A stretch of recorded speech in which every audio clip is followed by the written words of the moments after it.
అందరికీ నమస్తే. Welcome back to our channel హరిత సుకేష్. నేను మీ హరిత. ఎలా ఉన్నారు అందరూ? సో ఈరోజైతే నేను బియ్య పిండితో ఉప్పుడు పిండి తయారు చేస్తున్నాను. సో నేను ఈ గ్లాస్ మెజర్మెంట్ తీసుకున్నాను. ఈ ఈ రెసిపీకి మనకు కంపల్సరీ మెజర్మెంట్ అనేది చాలా ఇంపార్టెంట్ అనమాట. వాటర్ క్వాంటిటీ కొంచెం అటు ఇటు అయినా కానీ టేస్ట్ వైజ్ డిఫరెంట్ మారిపోతుందన్నమాట. సో కొంచెం పెద్ద బాండి అనేది తీసుకోవాలి. బాండి మనకి ఎలా కన్వీనియంట్గా ఉంటే అది వెడల్పాటి తీసుకుంటే బెటర్ అనమాట. కలుపుకోవడానికి ఈజీగా ఉంటుంది. సో ఆయిల్ యాడ్ చేసేసుకొని దాంట్లో శనగపప్పు అండ్ పల్లీలు యాడ్ చేసుకోవాలి. చాప్ చేసుకున్న పొటాటోస్ అండ్ క్యారెట్స్ కూడా యాడ్ చేసుకోవాలన్నమాట. సో ఈ రెసిపీలో ఏంటంటే అన్ని రెసిపీస్తో కంపేర్ చేసుకుంటే ఈ రెసిపీలో కొంచెం ఆయిల్ అనేది ఎక్కువ క్వాంటిటీ పడుతుంది. సో ఈ విధంగా మనము పొటాటోస్, క్యారెట్స్ అండ్ శనగపప్పు, పల్లీలు యాడ్ చేసుకున్న తర్వాత మంచిగా మిక్స్ చేసుకోవాలి. లిడ్ పెట్టేసుకోవడం వల్ల మనకేంటంటే పొటాటోస్ సాఫ్ట్గా అయ్యి తొందరగా ఉడుకుతాయి అన్నమాట. మనకు ఒక 70% ఉడికింది పొటాటోస్ అన్నప్పుడు దీంట్లో మిర్చి కూడా యాడ్ చేసుకోవాలి. మనం ఫస్టే మిర్చి యాడ్ చేసుకుంటే మనకి ఘాటు అనేది తొందరగా వచ్చేస్తుంది కుక్ చేసే టైంలో, కలిపే టైంలో. సో అందుకోసం నేను ఈ అంటే 70% పొటాటోస్ ఉడికినప్పుడు యాడ్ చేసుకుంటే బెటర్ అన్నమాట. సో మళ్ళీ లిడ్ పెట్టేసి తీసేసిన తర్వాత చూడండి ఈ విధంగా అవుతుంది. అండ్ మనకు పొటాటోస్ ఏంటంటే ఇట్లా ప్రెస్ చేయగానే 2 పీసెస్ వచ్చేలాగా చూసుకోవాలి. అప్పుడు మంచిగా బాయిల్ అయినట్టు. తర్వాత మనం అల్లం వెల్లుల్లి పేస్ట్ యాడ్ చేసుకోవాలి. ఇది కూడా పచ్చివాసన పోయేంతవరకు మంచిగా ఫ్రై చేసుకున్న తర్వాత కరివేపాకు యాడ్ చేసుకోవాలన్నమాట. తర్వాత దీంట్లోకి ఇప్పుడు మనము ప్రతి ఒక్క దాంట్లో ఆనియన్స్ ఫస్ట్ యాడ్ చేసుకుంటాము. ఈ రెసిపీలో మాత్రం మనం లాస్ట్లో ఆనియన్స్ అనేది యాడ్ చేసుకుంటాం అన్నమాట. సో ఎవరి ఇష్టం బట్టి వాళ్ళకి మనకి దీంట్లో ఆనియన్ ఎంత ఎక్కువ ఉంటే అంత బాగుంటుంది టేస్ట్. సో పెద్ద సైజ్ ఆనియన్స్ అనేది తీసుకోవాలి. సో టేస్ట్ మనకి బాగుంటుందన్నమాట ఆనియన్. ఇలా మనం విడివిడిగా ఉంచుకోవాలన్నమాట. కొంచెం పెద్దగానే కట్ చేసుకోవాలి కట్ చేసుకునేటప్పుడు కూడా ఆనియన్స్.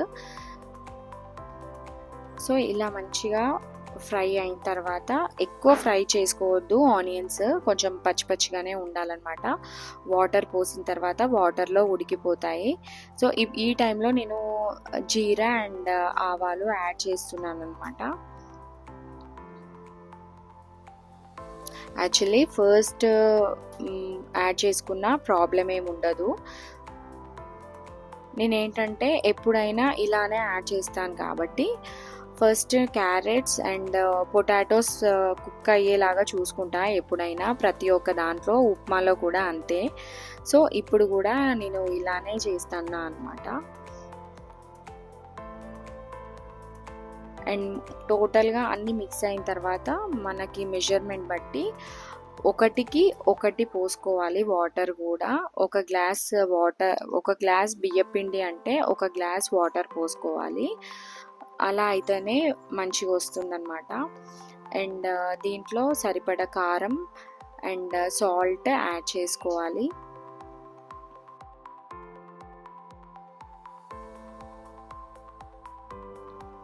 వాటర్ అనేది రోల్ బాయిల్ అయ్యేదాకా మనం హై ఫ్లేమ్లో ఉంచుకోవచ్చు. సో ఈ విధంగా రోల్ బాయిల్ అయ్యే టైంలో మనము బియ్యపిండి ఉంటుంది కదా అది యాడ్ చేసుకోవాలన్నమాట. అండ్ ఇప్పుడు అసలైన టాస్క్ అన్నమాట. ఎందుకంటే మనం కలిపే దాన్ని బట్టే ఉప్పుడు పిండి టేస్ట్ అనేది ఉంటుంది. ఉండలు కట్టకుండా ఉంటుందన్నమాట. మెయిన్ టాస్క్ ఉండలు కట్టకుండా ఉండడం. ఒక్కసారి ఉండలు కట్టింది అని అంటే ఆ ఉండ తీసేయడం చాలా కష్టం అవుతుంది. అదే వాటర్ క్వాంటిటీ మనం ఇంకా ఎక్కువ వేసామనుకోండి ఇంకా స్టిక్కీగా అయిపోతుంది అనమాట. అందుకే మనం కరెక్ట్ మెజర్మెంట్తో అండ్ కలుపుకునే విధానం బట్టి కూడా ఉంటుంది. ఈ విధంగా ఇప్పుడు నేను చూపెట్టే దాని విధంగా మనం బియ్య పిండి అనేది ఇట్లా మిక్స్ చేసుకోవాలి. ఇలా మిక్స్ చేసుకున్న తర్వాత మనం మొత్తం పిండిని మళ్ళీ వాటర్లో యాడ్ చేయొద్దు. ఇప్పుడు కొంచెం ఆయిల్ అనేది నేను యాడ్ చేస్తున్నాను అనమాట. 2 స్పూన్స్ అంత ఆయిల్ పైన బియ్యం మీద పోసేసుకోవాలి.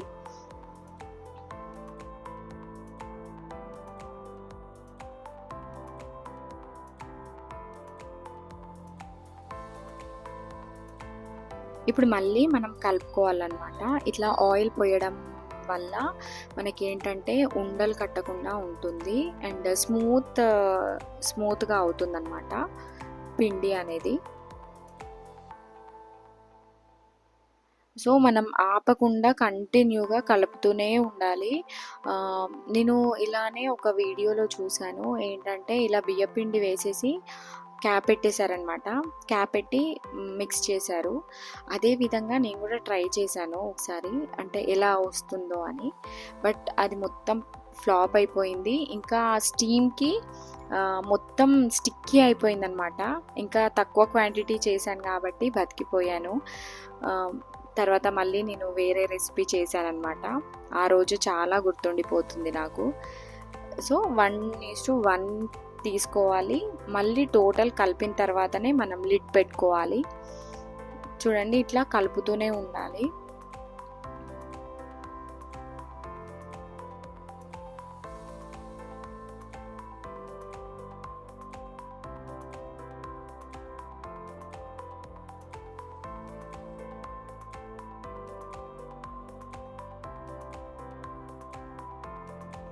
సో ఈ విధంగా టోటల్గా కలిపేసిన తర్వాత మనం లాస్ట్లో ఫైనల్ ఇంగ్రీడియంట్ కొత్తిమీర చల్లుకోవాలి. కొత్తిమీర ఫ్లేవర్ బాగుంటుంది కాబట్టి ఏ రెసిపీకైనా కొత్తిమీర అనేది కామన్ ఇంగ్రీడియంట్ అనమాట.